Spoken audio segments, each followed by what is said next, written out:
Hello guys, and welcome to the first part of my 4-part series, where I'll be looking over the Assassin's Creed multiplayer in preparation for Unity's co-op. This series I'll be looking over the good and bad points of each of the 4 Assassin's Creed multiplayer games. To begin with, we'll begin with the first game, Brotherhood. Released in November of 2009, not October. This was the first game in the Assassin's Creed series to present with the multiplayer. It was unlike anything most of the game community had seen from mainstream gaming or from AAA titles. Instead of fast-paced relentless gun-on-gun action, this game offered up stealth being the key aspect of the game. It's not about speed or agility, it was about subtlety and finesse. You can go super pro in this, you can run around like a retard, but it's a bit of a harder challenge, whereas going stealth was the key to success. Now the first good point I really do want to talk about here was the overall core structure of the game. I mean, this game, it was something else. Like, it had a good single player on top with some good features, good story, good location. I mean, this game already by itself was good in terms of Assassin's Creed. But obviously, like I just said before about the whole multiplayer, it finally gave us, the Assassin's Creed community, a multiplayer. We didn't have to go on to Black Ops and just use the ballistic knife as a little substitute. We finally had our own multiplayer where we could test out our parkour skills and our assassin skills, run around environments and kill other assigned players. This was something else for us, and just the overall feel of it was good. Like, it had a very nice solid feel to it, which I haven't found in most of the other Assassin's Creed multiplayers I've played. Even Black Flag, the game that was sort of steering the series back to a way of Brotherhood, that still, in my eyes, cannot live up to what Brotherhood has created. Hence why it is the most popular multiplayer in the series, according to us, the Assassin's Creed community. It is still deep within our hearts. Not everyone thinks Brotherhood is the best, but a large chunk of the community still feels that Brotherhood was the greatest multiplayer, and I am one of them. I would happily love to see this game remastered, brought to next gen, so this multiplayer could come back. It was something else.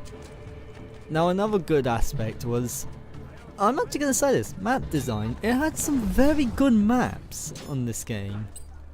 Like, as you can see here, I'm playing on Rome. This is quite a good map back in the day. Like, it had the market in front of the Pantheon, it had the tight little alleyways, you had this little courtyard here. It had different feels to it. Like, the first time I remember playing this, I was shitting myself as I was walking through an alley thinking, oh fuck, I'm gonna get roofed or something. My pursuer's just gonna come out of a corner and just stab me. No fucks will be given. And that's the thing. And that is a third point I want to bring up. This game brought a sense of tension into it. You can still find it today if you've got a really stealthy lobby. Like, if you're playing against really stealthy players, you can feel that original tension where you don't know where your pursuer's gonna be. You're concerned, like, it begins to consume you. Like, you stop losing track or focus or whatever. You stop losing focus and you start fearing about, oh, my pursuer around the next corner, I can hear loud whispers.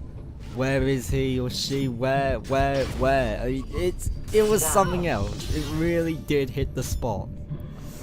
Now, this is another point I felt was good to me.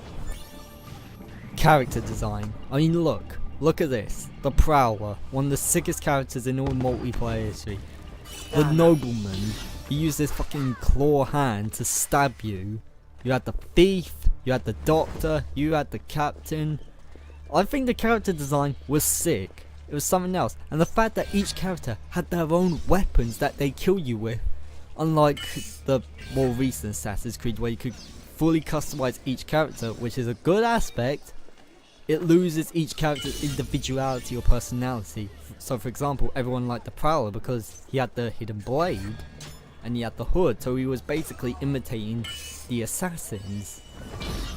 And then people, they say like, oh, I like the Doctor because he sticks you with a needle in the fucking eye. I mean, these kill animations were quite brutal, but they were still well done. And now, like, those are a few good points I had about the multiplayer. I'm gonna talk about some bad points, and then I'm gonna give up a general wrap up about the game. Now, the first bad point I have to drop here is, like, the difficulty level kind of aspect. Like, allow me to explain. What made Revelations appealing to everyone, despite the fact that it being another Assassin's Creed game, was the fact that almost like the skill level had been taken out of the game. It was easier for newcomers to play in the game. Sorry if I'm sniffling a bit, my nose is getting all blocked up. Oh, good grief. Anyway, continuing on.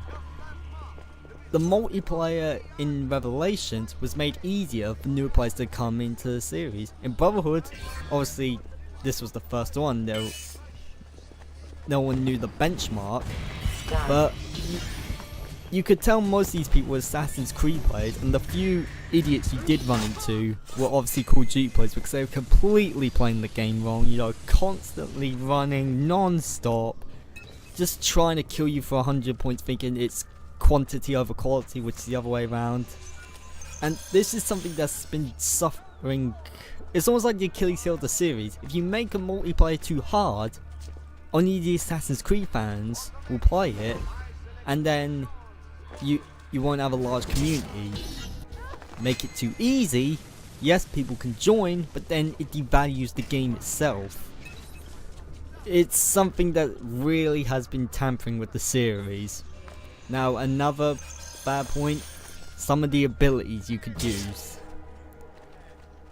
Oh boy, oh boy, oh boy, for all the good shit that Brotherhood brought, it did make some glaring fuck-ups.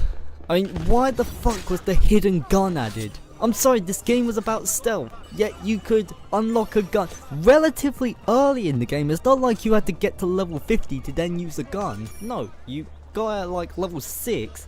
If it can, oh yeah, this is gonna be fun, I'm just gonna go run around and shoot people. Which, it completely ruins the point of Assassin's Creed multiplayer, the whole fact of being stealthy. The whole fact of actually trying to be an assassin. Oh wait, I could just get a gun, get an easy, loud 100-point kill. Yes, it did reduce your score, only give you 100. But still a fucking questionable design in Assassin's Creed. And another ability. Now I do use this ability a lot, even when I still play it today, so which is gonna make me a hypocrite, but Smoke Bomb. Smoke Bomb, Smoke Bomb, Smoke Bomb. That was one of the most powerful abilities in the fucking game. Hence why people decided to OSB people. If you don't even know what OSB is, I don't know why you watch. Don't know why you watch Assassin's Creed, but anyway, allow me to explain. Offensive smoke bomb is when you use the smoke bomb, you dropped it on the floor. Now, whenever you dropped on the floor, players and NPCs alike would stand there coughing because they'd be choking on a smoke cloud. But offensive smoke bombing is when you dropped a smoke bomb on the ground for a player, your target, to stand there choking while you could sit there, get a focus, and then kill them. It removed the skill element out of the game. It just was fucking annoying. Finally, now I did say this was a good point, but every game has bad map design. Every game does have bad map design. Brotherhood was no exception. It had its shithole maps, Monte and Journey, and then it had DLC maps like Sienna. No, scratch that. What am I, on crack? Sienna bad? It's not even a DLC map. I'm going full retard today, ladies and gentlemen, and this is all first take. So yeah. Anyway, getting back, Sienna was a fucking sick map. It wasn't a DLC map, but you had DLC maps like Mount St. Michel and Alhambra. What the fuck? They were just Ruthless Paradise, and unfortunately maps like Florence, they've now become a Ruthless Paradise, which is fucking annoying. That map was a sick map, but nope, everyone's up and about on the rooftops whenever I go on there. Alright, now for our final minute to talk about the overall game. Like I said at the start, this was the first multiplayer in the series, so Ubisoft didn't really know where they were gonna, where the benchmark was basically. They didn't know whether this game was gonna be a massive success or a huge fucking failure. In my eyes, this game is still so much a success. It overshadows all the other Assassin's Creed multiplayer games. So much so that, to us, when newer games came out, it was always, okay, but is it going to be like Brotherhood? Like, is it going to be close to Brotherhood? And no game has been able to captivate me to still play Brotherhood to this day, from 2010 to 2014. 4 years been playing this game. So in my eyes, this was the best Assassin's Creed multiplayer ever. I thank you guys for watching. Part 2, I'll be looking at Revelations. Again, same kind of format. Quick little 10-minute video to explain the good and bad points in my eyes about the game. Anyway, thank you guys so much for watching, and I'll see you next time.